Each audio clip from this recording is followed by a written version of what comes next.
এরপরে প্রশ্ন হলো, গর্ভবতী মহিলাদের বাচ্চার অবস্থান জানা অথবা ছেলে নাকি মেয়ে হবে এটা জানার জন্য আল্ট্রাসোনোগ্রাম করা যাবে কিনা? মাতৃগর্ভে বাচ্চার অবস্থান কি এটা জানার জন্য আল্ট্রাসোনোগ্রাম করা হয়। এটা শরীয়তের দৃষ্টি কিন্তু কোনো গুনাহের কাজ না, বিশেষ করে যদি মহিলাদের আল্ট্রাসাউন্ড মহিলা দিয়ে করা হয়। মহিলাদের আল্ট্রাসোনোগ্রাম যথাসম্ভব মহিলা ডাক্তার দিয়ে করা উচিত, কারণ এখানে মহিলার পেট উন্মোচন করে সেখানে ওষুধ দিয়ে তারপরে সেখানে আপনার আল্ট্রাসোনোগ্রামের কাজ করতে হয়, যেন অবশ্যই মহিলা ডাক্তার দিয়ে করাবেন। একান্ত মহিলা ডাক্তার নাই, আল্ট্রাসোনোগ্রাম করা জরুরি এরকম হয়ে গেলে, নিরুপায় হয়ে গেলে সেই ক্ষেত্রে পুরুষ ডাক্তার দিয়ে করানো জায়েজ হতে পারে, যদি একবারে শেষ পর্যায়ে চলে যায়। আল্ট্রাসোনোগ্রাম নর্মালি সাধারণত জরুরি হয় না, কিন্তু যদি কারোর পর্যায়ে এরকম হয় যে না তার করতেই হবে, তাহলে সেক্ষেত্রে কোনো জায়গায় যদি আশেপাশে কোথাও কোনো মহিলা এক্সপার্ট নাই, তাহলে সেক্ষেত্রে এটা করা যাবে, কিন্তু সাধারণ অবস্থাতে অবশ্যই মহিলা ডাক্তার খুঁজতে হবে। দুঃখজনক যে সারা পৃথিবীর অনেক দেশের মতো আমাদের দেশে একটা অনাচার শুরু হয়েছে। সেই অনাচারটা হলো যে ডেলিভারির মতো কাজ, মেয়েদের সন্তান ডেলিভারির মতো কাজ, এই কাজটা পর্যন্ত আজকাল পুরুষ ডাক্তার দিয়ে করানো হচ্ছে।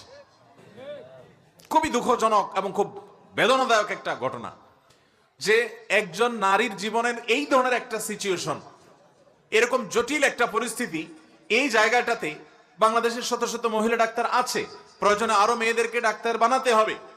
আমাদের দেশে দেখা যায় যে অনেক মেয়েরা আছে, তাদেরকে গাইনি না বানিয়ে অন্যান্য বিভাগে ডিপার্টমেন্টের ডাক্তার হওয়ার জন্য উৎসাহ দেওয়া হচ্ছে, আর পুরুষদেরকে গাইনিতে পড়াশোনার জন্য তাদেরকে জায়গা করে দেওয়া হচ্ছে, এবং তারা এসে আপনার ডেলিভারি করে।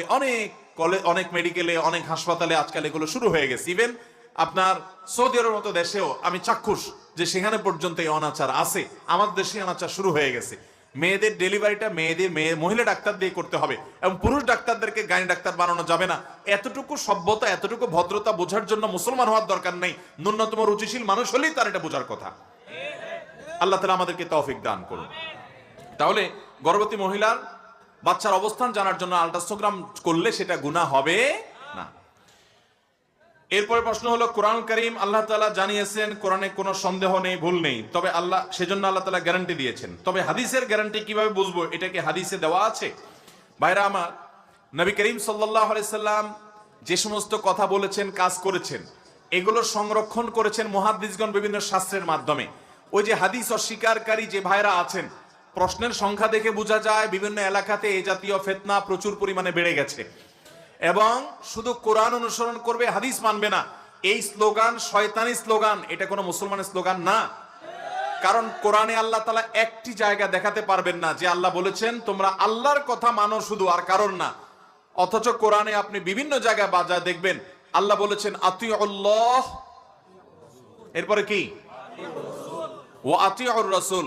ওলামায়ে কেরাম এবং মাদ্রাসার আরবি গ্রামারের প্রথম ক্লাসের ছাত্ররাও জানবে, কোরআনে আল্লাহ তাআলা বলেছেন আতিউল্লাহ, সেখানে আতিউল্লাহ ওয়ার রাসূল বলছেন, ওরকম সব জায়গায় বললেই চলতো, কিন্তু আল্লাহ তাআলা আলাদা করে বলেছেন আতিউল্লাহ ওয়া আতিউর রাসূল, আতফ দিয়ে বলেন নাই।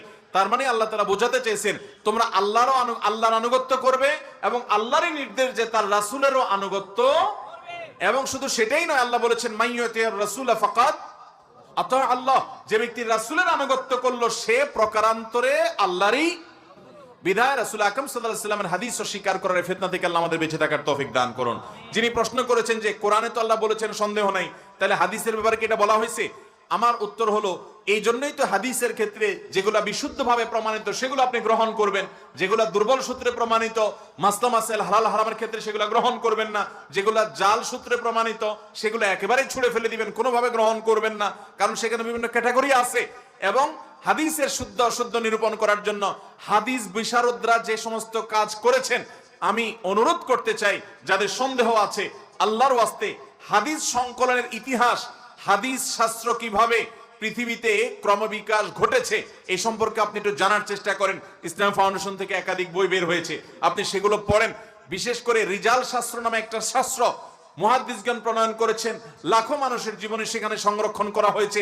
যে ব্যক্তি মুখ দিয়ে বলেছে মুহাম্মদ সাল্লাল্লাহু আলাইহি ওয়াসাল্লাম বলেছেন, তার পুরো লাইফ হিস্ট্রি সেখানে সংরক্ষণ করা হয়েছে, যাতে করে চেক করা যায় কোন ব্যক্তি যদি ক্বালা রাসূলুল্লাহ বলেছে, সমস্ত মুহাদ্দিসরা টর্চ লাইট দিয়ে তার দিকে তাকে এক্সরে করে বের করেছে, এই ব্যক্তি ক্বালা রাসূলুল্লাহ যে বলল যে এর ভিত্তি কি, এটা সত্য কিনা, সন্দেহের দানা লেশ মাত্র থাকলে তারা সেই হাদিসকে জয়ীফ বলেছেন। বিন্দু মাত্র সে হাদিস নেন নাই।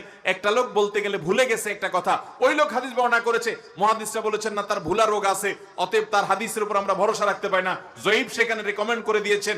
কোন ব্যক্তি জীবনে রাস্তায় দাঁড়িয়ে পেশাব করেছে অথবা সে রাস্তা বুট বাদাম খেয়েছে, এমন কোন কাজ করেছে যেটা তার ব্যক্তিত্বের পরিপন্থী, মুহাদ্দিসগণ রেকমেন্ড করে দিয়েছেন না এই লোক হাদিস বর্ণনা করলে সেখানে আমরা সন্দেহ পোষণ করব।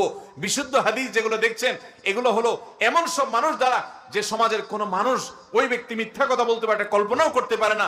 এইরকম চেইন যখন তৈরি হয় একজন আরেকজন থেকে, পুরো চেইনে যখন এরকম মানুষ থাকে, তখন সেই হাদিসটা বিশুদ্ধ হিসাবে মুহাদ্দিসরা রেকমেন্ড করেন। এই সম্পর্কে আপনি একটু জানার চেষ্টা করেন, আপনার কাছে দিনের আলো মতো পরিষ্কার হয়ে যাবে যে নবী সাল্লাল্লাহু আলাইহি সাল্লামের বিশুদ্ধ হাদিসের ব্যাপারে সন্দেহ কোন অসুস্থ মনের মানসিকতার লোক ছাড়া, কোন ইসলাম সম্পর্কে ষড়যন্ত্রকারী মানুষ ছাড়া কেউ করতে পারে না।